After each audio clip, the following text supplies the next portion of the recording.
নমস্কাৰ জব আৰু কেৰিয়াৰ টিভিৰ অন্য এটি ইনফৰমেটিভ ভিডিঅ'লৈ আপোনালোকক স্বাগতম জনাইছো এই ভিডিঅ'টোত মই দেখাম আপোনালোকক অসম চৰকাৰৰ ফালৰ পৰা কিছুমান পিয়ন পদৰ বাবে নিযুক্তি আহিছে আৰু এই পদসমূহৰ কাৰণে আপোনালোকে এপ্লাই কৰি দিব পাৰিব যদি আপোনালোকে ক্লাছ 8 9 10 11 পাস কৰিছে 12 পাস কৰিলে নহব আৰু সকলোবিলাক জানিবলৈ আপোনালোকে ভিডিঅ'টো শেষলৈকে চাই থাকিব স্কিপ নকৰাকৈ গোটেই ডিটেইলছ মই আপোনালোকক ষ্টেপ বাই ষ্টেপ দেখাই যাম আহকচোন এতিয়া ভিডিঅ'টো আৰম্ভ কৰো এই ভেকেন্সি সমূহ কাছাৰ ডিস্ট্ৰিক্টৰ পৰা ওলাইছে কাছাৰ ডিস্ট্ৰিক্ট কোৰ্টৰ পৰা তিনটা পিয়নৰ পোষ্টৰ ভেকেন্সি হয় আৰু এই পোষ্ট গিটাৰ কাৰণে যোনটো দৰমহা দিব সেয়া 12000 পৰা আৰম্ভ হয় 52000 লৈকে দিব আৰু লগতে গ্ৰেড পে 3900 এটা দিব ইয়াৰ কাৰণে আপোনালোকে এলিজিবিলিটি মিনিমাম যোনটো কৈছে ক্লাছ 8 পাস কৰিলে হল 8 9 10 11 পাস কৰিব লাগিব আৰু এই পোষ্টসমূহ আনৰিজাৰ্ভ কেটেগৰীত আছে আৰু যোনটো আপাৰ এজ লিমিট হ'ব হেতু 40 বছৰলৈকে হ'ব 18 বছৰ পৰা যদি 40 বছৰ ভিতৰত আছে তেন্তে আপোনালোকে পোষ্টসমূহৰ কাৰণে এপ্লাই কৰি দিব পাৰিব যেহেতু এইটা আনৰিজাৰ্ভ কেটেগৰীত আছে সেই কাৰণে ইয়াতে এজ ৰিলেক্সেশনৰ কথা একো দিয়া নাই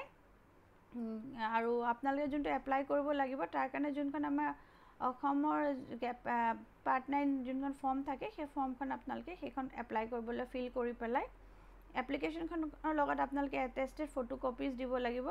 এডুকেশনাল কোৱালিফিকেশনৰ কাষ্ট সাৰ্টিফিকেট ভ্যালিড এমপ্লয়মেন্ট এক্সচেঞ্জৰ ৰেজিষ্ট্ৰেচন কাৰ্ড দিব লাগিব স্কিল এক্সপেৰিয়েন্স কিবা আছে যদি সেই গুটেখিনি দিব লাগিব লগতে দুখন ৰিসেন্ট পাসপোৰ্ট সাইজ ফটোগ্ৰাফো দিব লাগিব কালাৰ ফটোগ্ৰাফ সাইন কৰি পেলাই আৰু আপোনালোকৰ যদি মোবাইল নম্বৰ আছে হেতু দিব কৈছে আপোনালোকৰ নাথাকিলে মা দেউতাৰ বা কাৰোবাৰ যদি আছে সেই মোবাইল নম্বৰটো দিব লাগিব তাতে আপোনালোকৰ সকলো কৰস্পন্ডেন্স বিলাক হ'ব এনভেলপটোত আপোনালোকে লিখি দিব application for the post of peon বুলি আৰু ইয়াৰ কাৰণে আপোনালোকে আৰু এটা কাম কৰিব লাগিব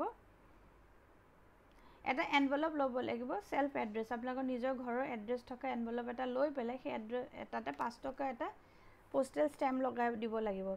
আৰু হেতু হে ডকুমেন্টখিনি লগতে হে এনভেলপটো ভৰাই পেলাই এপ্লিকেশন ফৰ্ম কাগজ আপোনালোকৰ সব কোৱালিফিকেশনৰ যোনবিলাক মাৰ্কশিট দিব সাৰ্টিফিকেট দিব লগতে এনভেলপ ফটো এখিনি গুটেখিনি একেলগে ভৰাই পেলাই এনভেলপ এটা আপোনালোকে ড্ৰপ বক্সত ড্ৰপ কৰি দিব পাৰিব বা আপোনালোকে বাই পোষ্টটো পঠিয়াব পাৰিব আৰু এখিনি কাৰণে এপ্লাই কৰা যোনটো লাষ্ট ডেট হৈছে হেতু 27 তাৰিখ আছে 27 আগষ্টৰ ভিতৰত 5টা বজাৰ ভিতৰত আপোনালোকে এপ্লাই কৰিব লাগিব এটো যোনটো ড্ৰপ বক্স আছে হেতু আপোনালোকে পাব office of the presiding officer industrial tribunal কাছাৰত 788001 এইটো এড্ৰেছত আপোনালোকে কৰিব লাগিব ড্ৰপ তাতে ড্ৰপ বক্সটো আৰু নহলে যদি আপোনালোকে বাই পোষ্ট পঠায় তেতিয়া হলে এইটো এড্ৰেছতে আপোনালোকে পঠাব পাৰিব আৰু এইখিনি দিছে আপোনালোকে এবাৰ পঢ়ি চাব পাৰিব এখন সৰু এখন নটিফিকেশন হয় আপোনালোক যদি ক্লাছ 8 পাস কৰিছে আৰু যদি কাছাৰ শিলচৰ এখিনি আশে-পাশে থাকে তেন্তে এই চাকৰি সমূহ কাৰণে এপ্লাই কৰি দিব পাৰিব ভিডিঅটো শেষৰ লাগে চোৱাৰ বাবে ধন্যবাদ আকৌ এটা নতুন ভিডিঅ লৈ লগ পাম আৰু যদি ভিডিঅটো চাই ভাল পালে তেন্তে লাইক এটা কৰি দিব ধন্যবাদ